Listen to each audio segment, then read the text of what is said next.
Detail assistant. Detail assistant. Not every phone call means something. This one didn't. Not at first. A voice. A boat. A number dialed for a reason so small, nobody thought to remember it. A pump had failed. Water where it shouldn't be. Somebody wanted a tow. That's all it was. For a while. Then a young man didn't come home, and a small mechanical complaint, recorded almost by accident, became one of the only pieces of that day that nothing could reshape afterward. His name was Nolan Wells. 18 years old. 2 autopsies have tried to explain what happened to him. Neither one has been able to say, with certainty, how he died. 60 witnesses have told investigators what they remember. 2 of those witnesses remember 2 different afternoons. The FBI is now involved, not just in the death, but in threats made against the people connected to it. A grand jury, right now, is deciding what any of this adds up to. And his mother is still waiting, not for someone to be blamed, just for someone to say, honestly, what happened? Before we go further, if you want every development in this case the moment it's confirmed, make sure you're subscribed to Trademark. This is a case that's still moving, and we'll be following it all the way to the end. Start with the island. You wouldn't notice it, most days. 10 miles out, a thin gray line where the water meets the sky. No roads, no buildings, nothing permanent enough to leave a mark. 364 days a year, Horn Island keeps no one's secrets, because there's no one there to keep them from. Then the 4th of July arrives. Boats anchor close enough that a person could walk from deck to deck without touching the water. Music drifting in from 3 directions at once. Somewhere between 300 and 400 people, by different estimates, turning an empty federal wilderness into the loudest place on the Mississippi coast for exactly 1 day a year. Nolan had made this trip before. This wasn't unfamiliar water or an unfamiliar crowd. Marine GPS records log his group's departure from the mainland at 9:56 that morning and their arrival at Horn Island at 11:14, pulled from a state database. Untouched by anyone's memory of the day, on this much, nobody argues. It's what came after 11:14 that no one has been able to fully put back together. Because somewhere in that crowd, a young man was about to vanish. In daylight. On a beach built entirely around being seen. Before any of this had a case number, Nolan Wells had a life that people describe with a strange kind of consistency. His parents call him a peacemaker, the kind of teenager who avoided confrontation on instinct. His football coach at Southwest Mississippi Community College, where Nolan played wide receiver, has said almost the same thing in different words. Sociable, easy to be around, the type who never met a stranger. Those descriptions don't explain anything, but they sit underneath everything that follows, because at the center of a case now being picked apart by attorneys, forensic examiners, and cable news panels is an 18-year-old who, by every account so far, simply went to the beach for a holiday. By early afternoon, Nolan was moving through the crowd the way everyone else was. No itinerary, no urgency, just a long day unfolding in real time. At some point, he struck up a conversation with a young woman on the island. Friends would later describe it as easy, unremarkable, the kind of thing that happens constantly on a beach like that one. Warren Hudson, part of the friend group Nolan had traveled with, remembers that stretch of the afternoon in detail. Nolan, he said, was completely himself, laughing. Relaxed, nothing pulling at him. According to Hudson, Nolan made his own decision to stay a little longer and find a ride home later. Hudson has also been honest about the limits of what he actually saw. 300 or 400 people on one beach. He wasn't watching Nolan every minute. Nobody was. What he does remember, and what his stepmother, Jackson County Chancery Judge Ashley Cole, later confirmed publicly, is a time. Nolan spoke with Warren around 3 o'clock that afternoon and told him he'd get a ride home with a different group. 3 o'clock. The last confirmed sighting of Nolan Xavier Wells alive. Everything after that is reconstruction. For weeks, the young woman at the center of that final conversation was known publicly only by a first name. Katie. She has since been identified. 19-year-old Katie McCormack, from a town a few miles east of Ocean Springs. And with her name came something the case hadn't had until then. A second version of the same 10 minutes. According to Nolan's friends, he chose to stay behind specifically to keep talking with Katie, intending to catch a ride back to the mainland with a different group he'd met that day. According to Katie's family, that isn't what happened at all. Her older sister, Gracie McCormack, has said publicly that Katie never believed Nolan was staying on the island for her. Katie assumed, according to Gracie, that Nolan was getting ready to rejoin his own friends, the same boat he'd come out on. She left Horn Island shortly after, picked up by her brother and his fiancée. The McCormack family says they've cooperated fully with both investigators and Nolan's family since. One friend who was present that day, Javon Williams, has added a detail that complicates the picture further. Both Nolan and Katie, he said, left their phones behind on the boat that morning, which raises its own quiet question about how either of them would have coordinated a ride home at all.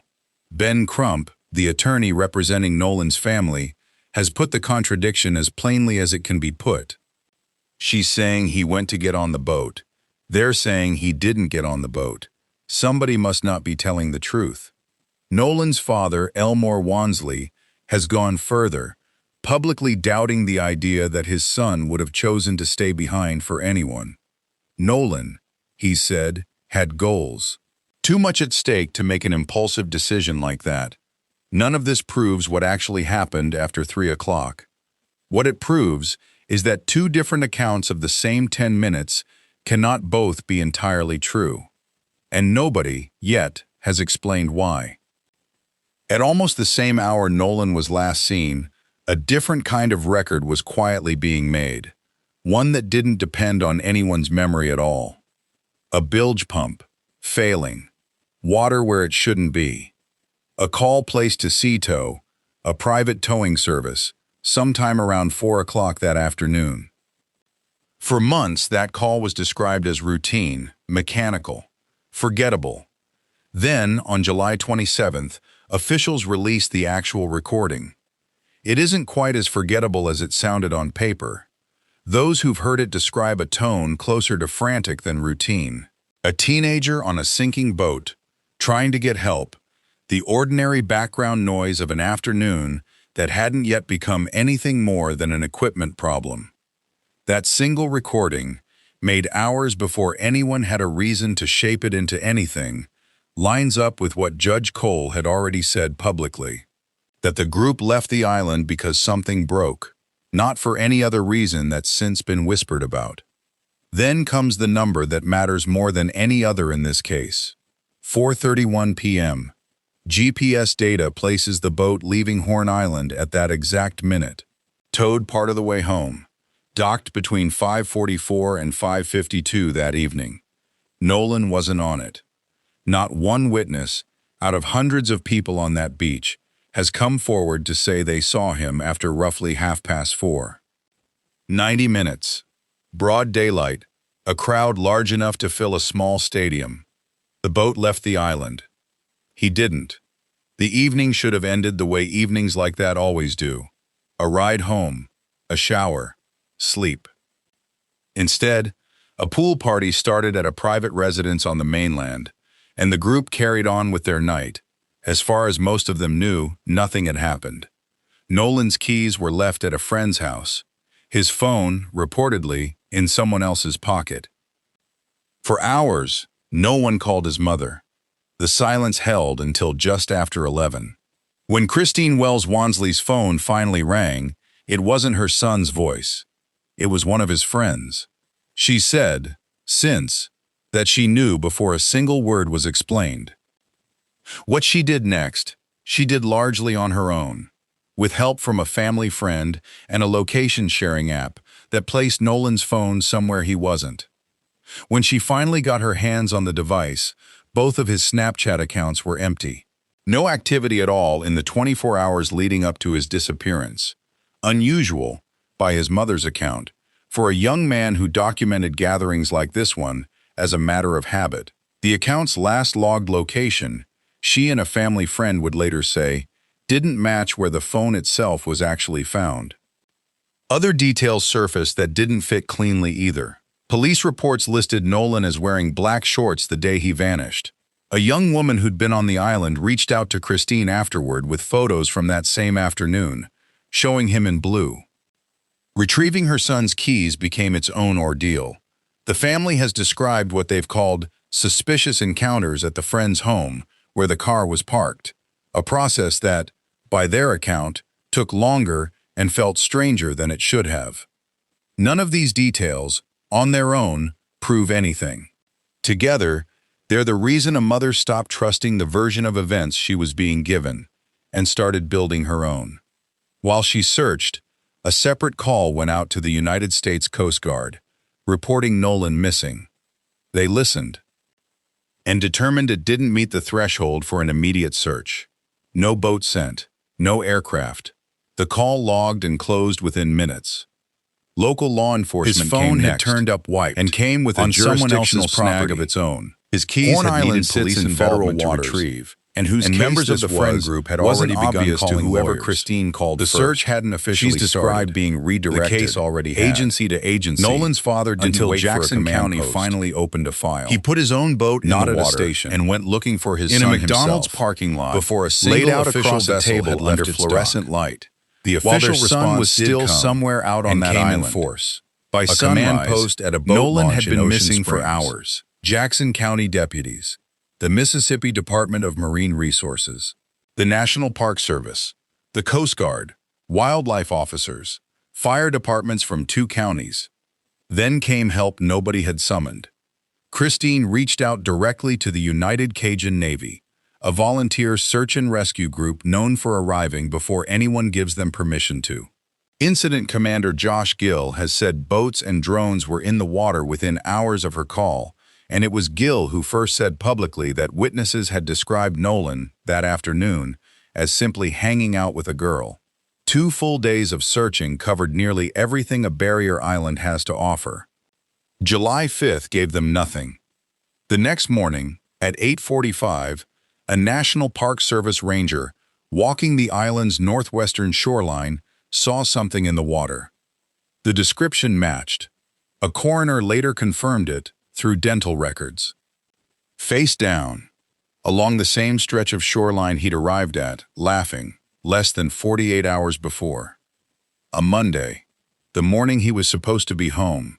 The first exam raised questions. The second raised more.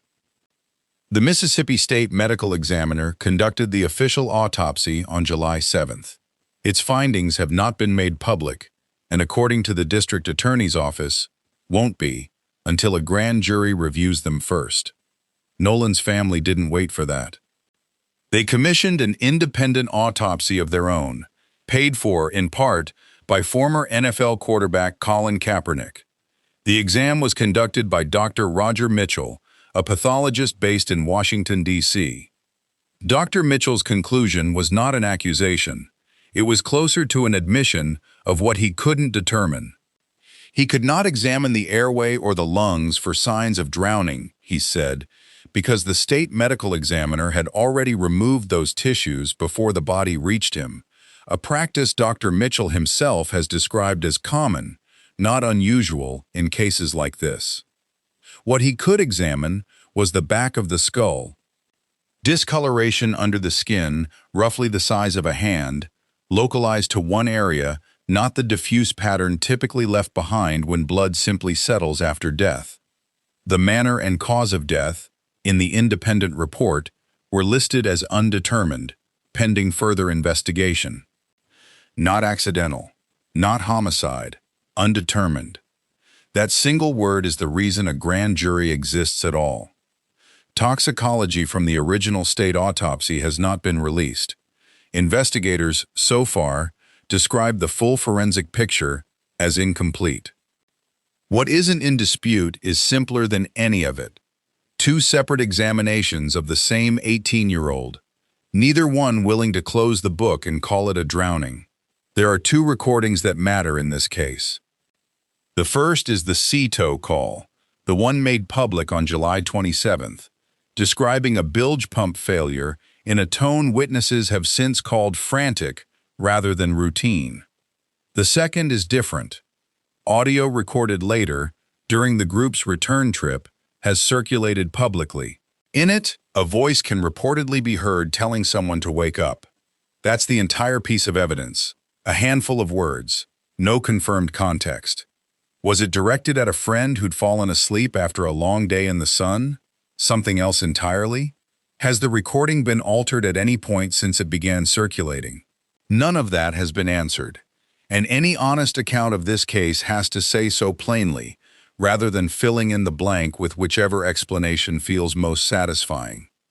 Investigators have described the recording as significant enough to warrant its own forensic review. Until that's finished, it remains exactly what it's always been.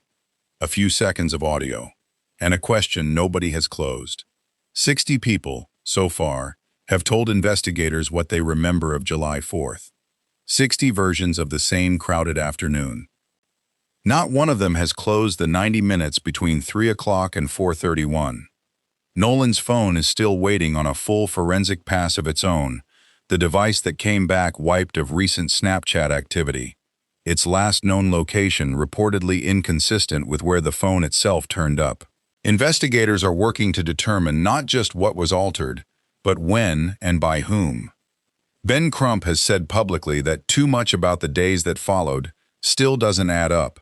Why would a teenager leave his phone behind if he genuinely planned to stay on the island? Why, on a beach with hundreds of people, did no one report seeing him struggle in the water, if that is in fact what happened? Those are questions, not conclusions. But they are the questions a grand jury has now been asked to sit with. This stopped being a local story almost immediately. Part of that is the forensic picture. A mechanical failure on tape, a body recovered on federal land, an independent autopsy that refused to call it an accident. Part of it is something else entirely. Nolan Wells was black. The friends he traveled to Horn Island with, young men he'd known since high school in Ocean Springs, are white. That single fact, reported by outlets from Reuters to NBC, has made this case a flashpoint far beyond Jackson County, feeding a national conversation about the safety of young black Americans in predominantly white settings. Civil rights attorney Ben Crump and Reverend Al Sharpton have both taken up the family's cause publicly, Sharpton officiating Nolan's funeral and joining actor Tyler Perry in adding to the reward now offered for information, reported at over $100,000 and, as of this reporting, still unclaimed. Not everyone examining the same evidence has reached the same conclusion.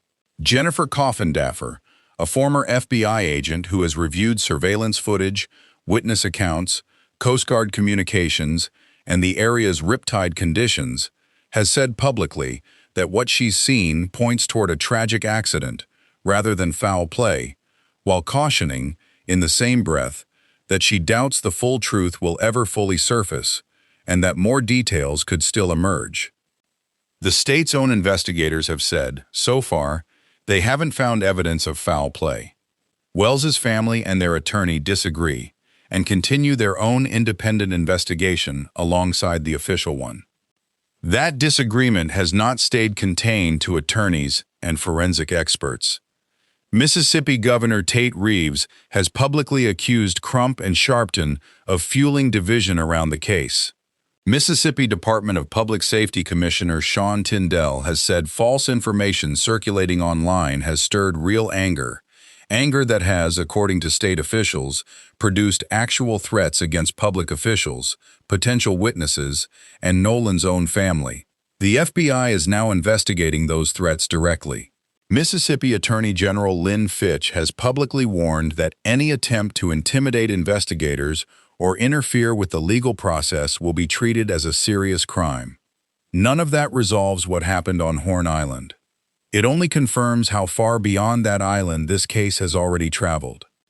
Jackson County District Attorney Angel Myers McElrath has said, publicly, that every death in the county, outside of natural causes and non-criminal accidents, goes before a grand jury as a matter of routine. Nolan's case, she said, is being handled no differently. That routine is precisely why so little has been released. The autopsy findings, the toxicology, the full contents of what 60 witnesses actually said. All of it, by the district attorney's own account, is being withheld specifically to protect the integrity of a process that hasn't concluded yet. McElrath has acknowledged, publicly, that this silence has frustrated a public demanding answers. She said she understands the frustration. She has not said when the grand jury will convene or what evidence, specifically, will be placed in front of it. No charges have been filed. No individual has been named a suspect. What exists, right now, is a room that hasn't opened yet, and a country outside it that has already decided, in both directions, what it expects to find inside. Here is what can actually be said. Nolan Xavier Wells, 18, reached Horn Island at 11:14 on the morning of July 4, 2026. He was last confirmed alive around 3 that afternoon in a conversation with a friend who has since given investigators that exact time. His group's boat, delayed by a documented mechanical failure, left the island without him at 4:31. His body surfaced 2 days later, along that same northwestern shoreline. An independent autopsy refused to call his death an accident. His phone came back missing data no one has fully explained. A grand jury is now weighing what happens next, and the FBI is separately investigating threats made against people connected to the case. Here is what still cannot be said. What filled those 90 minutes? Whether the discoloration on the back of his skull came from a fall or from someone else. Which of two conflicting accounts, his friends or Katie McCormick's family's, is the one that's actually true? What was erased from his phone, and by whose hand? Whether a few words on a recording made hours later mean anything at all, and whether a case built from 60 witnesses, 2 disagreeing autopsies, and a country already split on what it wants the answer to be, will ever produce one everyone can accept. What isn't in question is the cost. A mother who tracked her son's phone herself because the systems meant to help her move too slowly to matter.